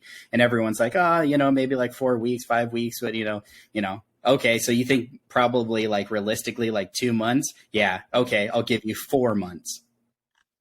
You know what I mean? It's like, yeah, it's crazy to me. And like the other thing is like it was a Star Wars game. They're already delaying it. Like put it on May the 4th, Put it on May the 4th be with you. You know what I mean? Like it's already a huge event. Delay it a little extra time, and it would have been a huge event with all the fanfare of all of Star Wars fandom who already celebrate that day. Everybody would have been like, oh man, they're delaying it to May the 4th. That's awesome. So cool. Now it makes sense. Like all this type of stuff. And yeah, it's just, I'm like literally scared to try it. Like, I'm like, should I try it? Like, is it still like messed up? And I kept going back and forth. When Zelda came out, I'm like, to be honest, I'm not even gonna think about it. Yeah, I have a $70 game sitting downloaded in my PC. Worth. You know what I mean? The problem is people are buying them. That's the reason. They know that even if they Scarlet and Violet, broken game sold ridiculously well. Yeah. Star Wars Yep. sold well. Broken game. They know that it doesn't matter. People are going to buy it anyway. Mm-hmm. Yeah. That's why they do that. I mean, because you've been thinking about, that's the thing. Look at Tears of the Kingdom. Now, that was worth a $70 game. Oh, yeah. They produced a $70 product, and they gave it to you. Yeah. They delivered on that. Yeah. So now Nintendo, because this is the first time Nintendo really did that in a sense of, okay, we're gonna up it up notch. Yeah, we ain't on the PS5 or Series X quality when it comes to it, but hey, our quality is in our game. So and look at what they did. They delivered, man. These things are selling like gangbusters. It's hard to get a physical copy of Tears of the Kingdom because it was so good, so loved, so beloved. They did a really good job. They let it cook to the utmost, and they already had a patch ready for it, and boom, ain't nothing bad to say about it. They knocked it out of the park. That's a win for them. I think too, if CG Projekt Red would have at least let Cyberpunk cook for at least about maybe 2 or 3 more months, it could have been Game of the Year. It literally could have been Game of the Year. But because of all of this, the whole situation and everything, it just didn't get that chance. It was supposed to be up there, but nope. They're supposed to wait at least a year. They should have waited because I hear it's now playable. I haven't played it yet. It's good now. Yeah. Yeah, it's good now. Yep.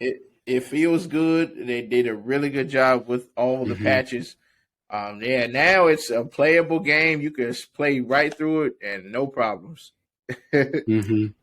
But it took a while to get there. It took how many? 5 or 6 months just for it to finally fix the game. I was like, wow, that game needed another year. It really did. A game of that magnitude, that should have never happened. Because I think the game was supposed to come out 2019. They delayed it because it wasn't ready. And it was like, okay, we're going to release it in 2020, and it just didn't go right. And I think a lot of companies are suffering from that plague of, we're going to release this, just don't overhype stuff. Same thing with the showcase. Yeah, I mean, Anthem. Your expectations look. Anthem, exactly. Anthem's another one. I feel like, like sometimes, they get to the point where they're basically like, push the button, like, oh man, I don't want to see this. It's going to be bad, but they just launch it, and you're just like, how could you guys sit there as business people, as creators, as artists, and put something out that is not complete. It's not what you want. It's not, it's not to the standard even of yourself, because these people have to have standards for what they want, dreams for what they were hoping all of their hard work was going to be, was going to pay off and turn into. And so like, I think like what you were mentioning earlier too, like all these people, in these mergers, they get fired. Yeah. It's like when you get down to like the human level of all of these different people that work on the games, like you gotta just feel horrible for them. Could you imagine spending multiple years, depending on how long you're on this project, putting all of your blood, sweat, and tears into a game that then someone way up the ladder says launch it, and you're like, it's not done. Like everything I've worked for, no, like this isn't what I want, Like I feel bad for them because don't you want to take pride? Don't you want to say like, you know what? I made a Cyberpunk. I was one of the, you definitely didn't want to say that back then. Like, hey, I'm the one that made Cyberpunk. Everyone would be like, man, you suck, but, so it's like one of those things where it's like, you want to feel pride in your work. And like, it stinks when, stuff like this happens, because then you no matter what role you played in it, it's your baby, right? And so when you put that out into the world in an unfinished way, and you're seeing negative stuff all over the internet, like that's gotta feel horrible. And so it's just like, yeah, you go down to the human aspect of it, and it's just all the way around. It's it's not good for them. It's not good for the consumer, the customer. And so it's like, man, you just let it cook. Let it cook. That gives people more ammo to say, see, I told you it was trash. It gives too much ammo to those ones that already were skeptical about your game. Mm-hmm. And it's just like, man, Especially if it's an exclusive. Yeah. Yeah. Let Xbox come out with another Halo and it's garbage. You already know what's... You remember what happened when Halo Infinite, they was making those jokes about, the graphics and all that. You remember at that showcase? What was his name? What's his name? What? That gorilla. What was his name? Greg or something? Yeah, Greg. Yeah. Greg or something. Yeah. I was like, yo, they are killing them right now. I can't believe this happened. That was sad. And that was another one too. Like I was super excited for it. But then as like you were, you start hearing that there's little issues here and there, I'm starting to be a little weary. And then it was by the time that game came out, like I was to the point where I was like so exhausted about all the talk of it, I didn't even immediately play it. Right. And that's sad when it's just like, like even like early gameplay footage, your early stuff like that too. Like you gotta have it like on point. You can't be like starting to show stuff and it's already not good, and then you don't want to have to be doing like public service announcements saying like, yeah, like the trailer we showed was really bad, it's gonna be better. Like then you shouldn't have showed it. Why are you showing that? Don't do that. Yeah. If you don't have nothing, don't show it. It's that simple, man. Don't do that. You're gonna ruin yourself, because then you're gonna be up there with Phil, with Kind of Funny Games again, telling her, yeah, man, I know I dropped the ball. It's only but so long that people can take of seeing that every time, and that's what I'm concerned about. And I know that the Xbox community is concerned about it. I don't want to see them have to explain themselves every time. I want to see them winning. I want to see them bringing out bangers, giving their community what they want to see when it comes to their titles. And seeing that, it's like, dang, another L. Come on. Oof. I don't want to see that no more. I really want to see Xbox get up there, and people are so excited to see the title. Yeah, I really want to see that. Mm-hmm. I would love to be like Kat, So like, and I am like, I'm with Kat on the fact that I love Xbox for my own selfish, personal, myself reasons, like that, that's convenient for me. I found my niche within Xbox that is 100% worth it. It's worth it for me to have the console. It's worth it for me to have, Game Pass Ultimate. Like, so for me, I'm content. I'm happy. And like, I can explain all those reasons, but I would love to say, not only that, but they got some banger first party games. It's like, it seems like every year they're coming out with some crazy game. Like I would love to say that too. Like I'm fine with what it is, just me, myself. But I would love to also have like I would love to say, wow, Halo Infinite, best Halo that has ever came out. Right. I would have loved to say that, but I can't because it wasn't. Aren't you tired of saying, hey, Bill and Ted, the game coming out and it's a flop? Tired of seeing that. It's like, I want to see something. Give me something that y'all know y'all can put out.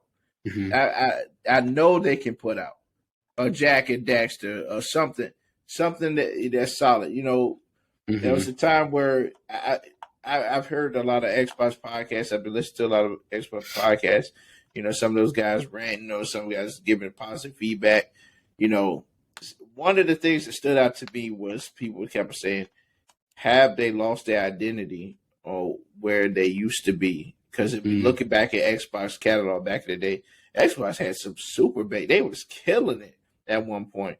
Yeah, we know with the whole red disc thing back in the Xbox 360. Yeah, we know. But the thing about it, they were killing it when it came to their IPs. Halo was killing it, of course, at that point.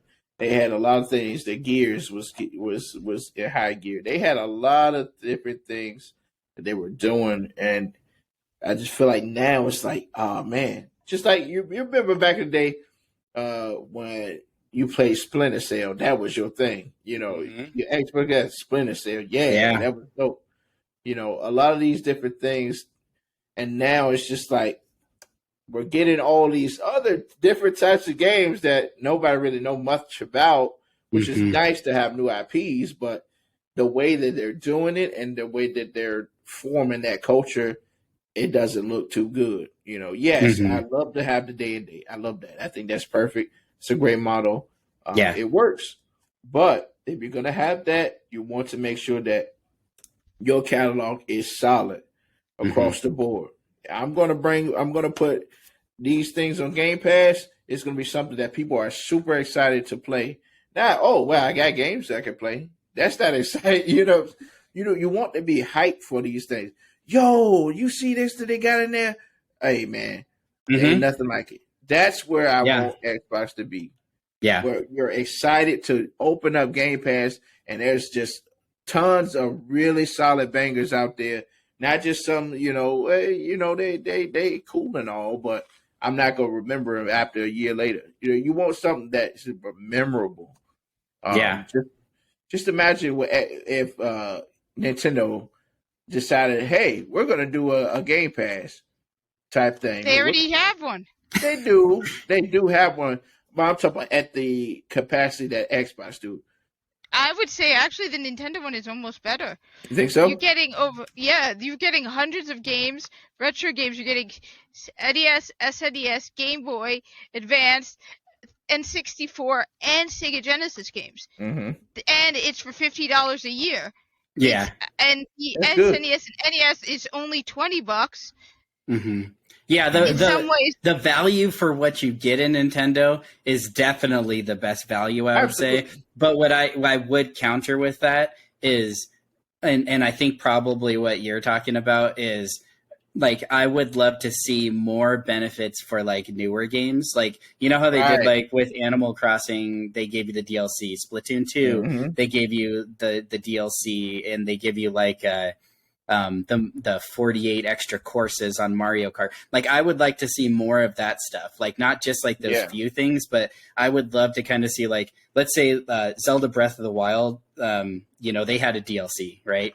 So, like, I would have loved for that to just be included in there. Like, oh, if you're a paying member, you'll get the DLC. Or like even Tears of the Kingdom, they haven't announced one, but let's just say they have a DLC. Then they, like, if they're dropping bombs like that, saying the the DLC for Tears of the Kingdom is going to be included in that. I mean, like that stuff, like maybe they don't even have to put a full game like Xbox does. Nope. But even if they're given like some current game bonuses, I think that would really help sell like their service. They're not going to do that. It's that for the price. No, because for the price you're charging $50 a year. And on top of that, if you lose it, most people end up buying that anyway, because if you unsubscribe, you lose that. So like I have bought the Animal Crossing $25 edition because it's like, yeah, I want to keep it. Mm-hmm. But it's for Nintendo, it's not worth it. They only charge $50. They know people are going to pay more. Like for small stuff like that, yeah, but. So you think like the DLC for Animal Crossing and Splatoon 2 and those are minor things. Those are really so minor things. So you think those will continue, but you don't think it'll be any better than that ever? No. Especially since they know automatically that every person who's bought Breath of the Wild or Tears of the Kingdom is definitely going to buy the DLC. So for them, especially when they only charge $50. How much is Game Pass for a year? It's over $100 for a year. Mm-hmm. And Nintendo's in a much better situation than Xbox. It's like when a year ago I was talking with the guy from Nintendo about the Switch 2.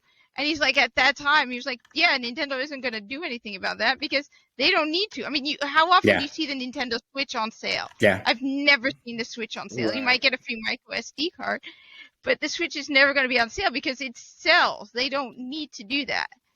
Mm-hmm. Yeah, Black Friday is the only time that you've ever seen anything like that. And it's like kind of like you're saying, it'd just be like the same price, but you get like a game with it or a case or something like that. Yeah, micro SD, something like that. But yeah, like I think that is true. Like because of their sales just continue to stay up and about level off, and then now going back up because of Zelda. Like it is true. We're in like unprecedented times where they continue to just like succeed. And it's almost like don't fix it if it isn't broken. And that's why I really hope that when Nintendo said like, I can't remember the exact wording, but that they want to like surprise and delight us with the new console. I really hope they don't do a Wii to Wii U.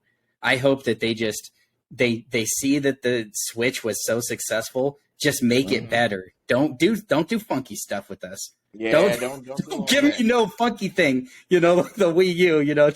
Just take your win and get a little better. Advance the stuff on the inside, advance the screen, battery life, things like that. But don't go too crazy. Don't go too crazy because look how successful you are. Look how amazing this thing is. We're like people aren't even saying give me another one. They're saying I'm going to still buy one all these years later because of how amazing it is, how convenient it is, and how you continue to put out amazing games for it. Yeah.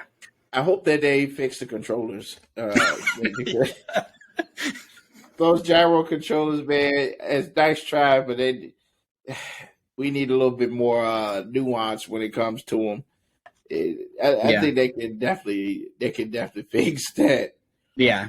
And to be honest, like, and I don't know if this is how you guys feel about the Lite, but one of the main reasons I really love the Lite is because it doesn't have Joy-Cons. Mm-hmm. So it's like if they came out with a new Switch that didn't have Joy-Cons, it was just that you could have handheld or it could go sit in the dock, that was more ergonomic. Like I feel like that'd be a win. Oh yeah. But on the other hand, I hate Joy-Cons. I personally on my Switch, I don't use the Joy-Cons. Yeah, so that's what I'm saying. Like I don't want them. No, you don't understand what I'm saying. No. I'm saying the advantage about the Joy-Cons is that you can switch them out. I use the Hori pad. Yeah. So I have an actual controller with real thumbsticks because I hate Joy-Con thumbsticks. Yeah. While I use the Switch Lite for like retro games, I prefer this for my Switch. Yep. So that's what I want, and I think that's what you were talking about too earlier. I would get rid of the Joy-Cons and give us what you just showed us. Nintendo's version of a way better way to play that you can replace if you did want to with third-party stuff, but give us something way better than the Joy-Cons. Yeah. Because that just wasn't it. Everything else... Even the GameCube controller felt way better than the Joy-Cons. You know, it's just like, yeah, that wasn't there. And so I feel like if they could get better at that, because why did all these third-party companies come out with something that was way better?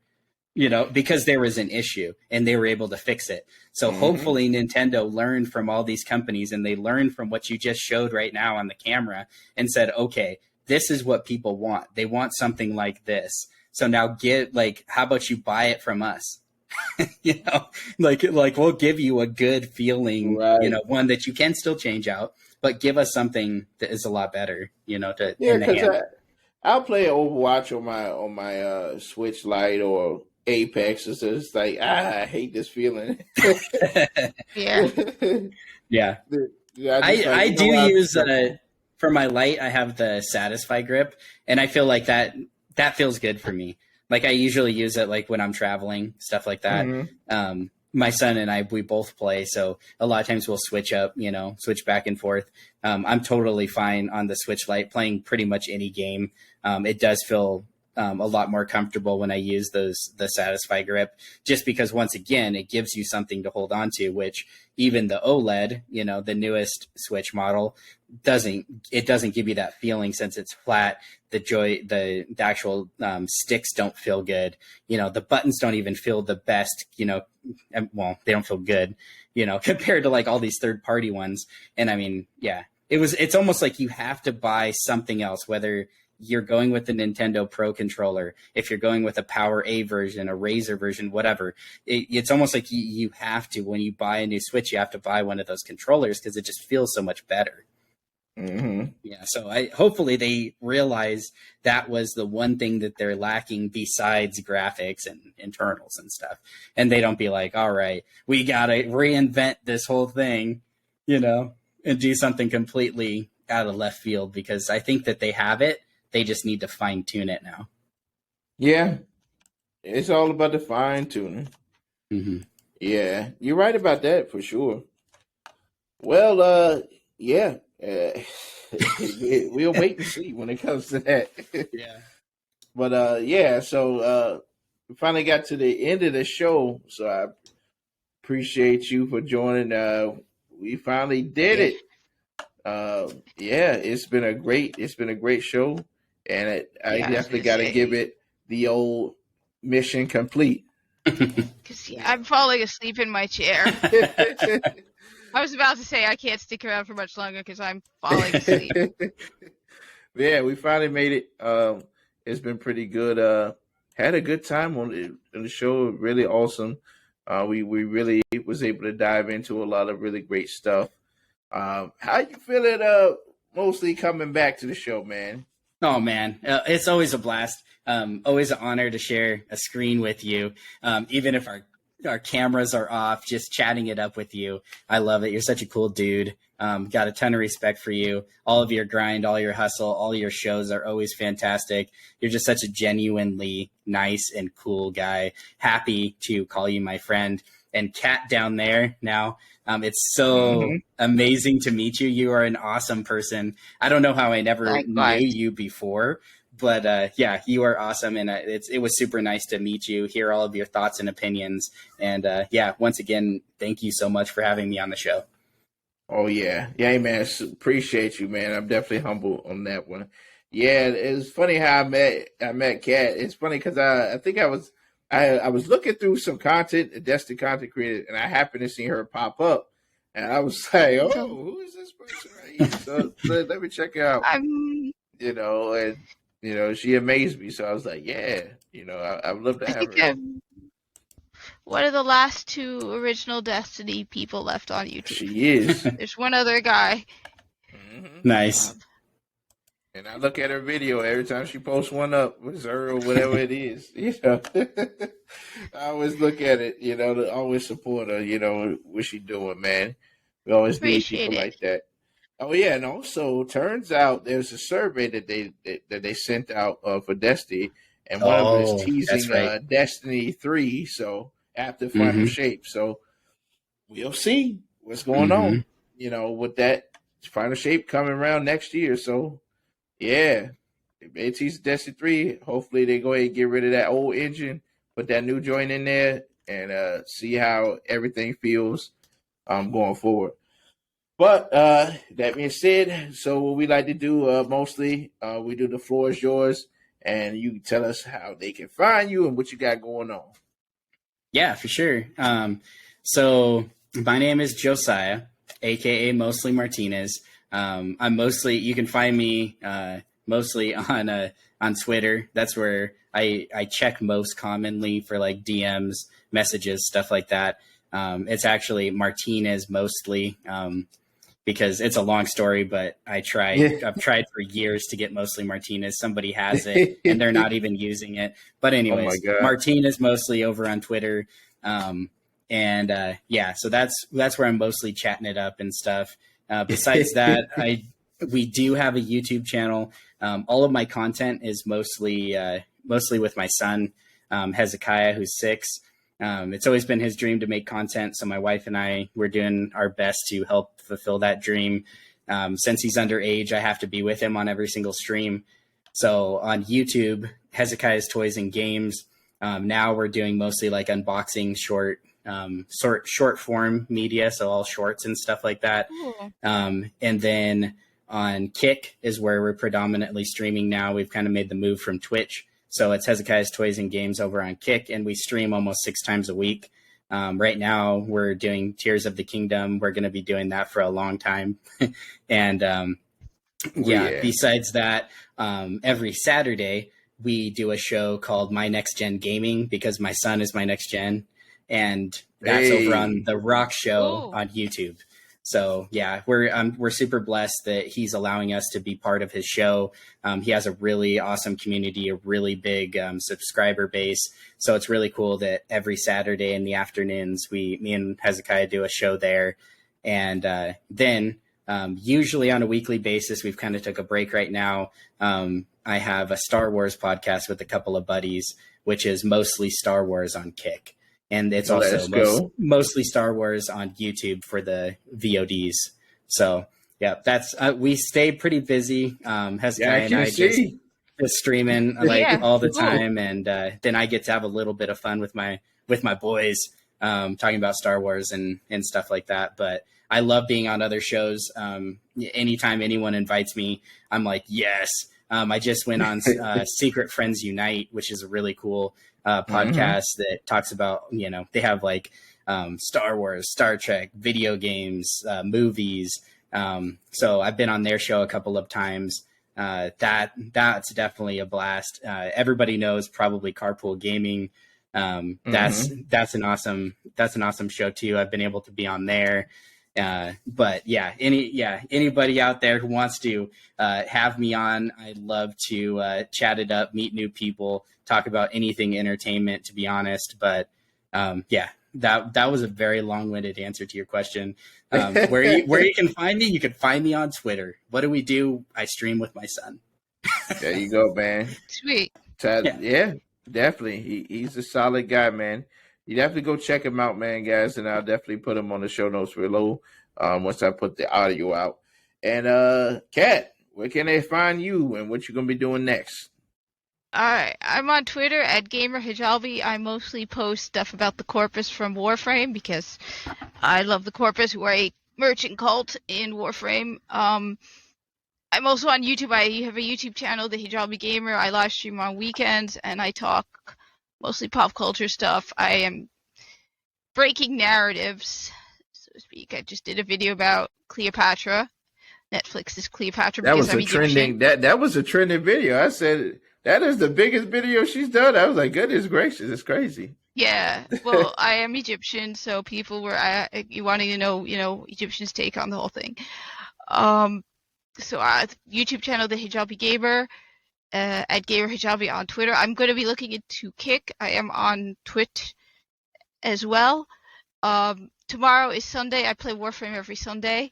It's free on PlayStation, Xbox, PC, and Switch. Just DM me if you're interested to join my Discord because I don't like to put it out in public if you want to play Warframe. we are, like I said, we play every Sunday. I've got like 1,000 hours on Xbox alone. If you like Destiny 2, you will like Warframe. It's actually pretty good. The only difference is one's third person. The other Warframe is third person. Imagine, you know how you have different classes in Destiny? Mhm. Well, Warframes are literally you can pick up and build all these different Warframes that are basically like different classes from Destiny. You have over 50. Mm-hmm. So it's very expensive. Yeah, that's tomorrow. Sorry, I'm like half awake, half asleep, and when I'm tired, I get wonky. So if I don't say anything I should say, if I say something stupid, because I've been up since ridiculously early. Yeah, she has. I remember she was streaming a little bit earlier. But before I was streaming, I was playing Warframe, so I didn't start streaming till later. I played several hours of Warframe by myself, and then I started streaming Warframe, Zelda, Super Metroid. You've been having a lot of fun. But well, I found you on Twitter, so I got you now. I see you posting up Xur locations on Destiny 1. Let's go. Yeah, she does. Yeah, I'm one of the last people left. I do pay for the blue check mark because honestly, I don't think there's anything cooler than the fact that I am the verified Corpus Marketing Director. Let's go. So, yeah. But yeah, I post my Xur location stuff, and I post a lot about gaming. But every now and then, look, the Cleopatra thing pissed me off. So there's a lot of tweets there where I'm just giving them my thoughts on the whole thing. Love it. For sure. And also, yours truly, P. Carlisle Gaming. You can always find me right here on the P. Carlisle Gaming Twitch channel. And also, you can always find me on Twitter. I always post a lot of motivational things and upcoming shows. We definitely got the J-Man coming through next Saturday. We're starting off the whole first impressions of the recap of the new season 21 of Destiny. Ooh. So we're going to be definitely look out for that. It's going to be solid. We're going to give you our whole little first impressions of the season going forward. So it's going to be nice. Definitely. We're going to be here same time, 10 p.m. EST. So also mark your calendars. But other than that, I appreciate everybody for being here, man. Y'all always sticking in here. All of my viewers, you guys are beautiful and wonderful. We couldn't be doing this without y'all, man. You guys are the true MVPs. And I love to get a chance to hear from you guys and see what you guys are always up to. And it's just been an amazing journey with all you guys still sticking with me and still loving the shows. But that being said, I hope everyone have a wonderful night tonight. Play some games, go to sleep, whatever you're going to do. Have a little fun, kick back, and enjoy your wonderful Sunday morning, I should say. And we will definitely see you guys later. And I appreciate you guys. And good night.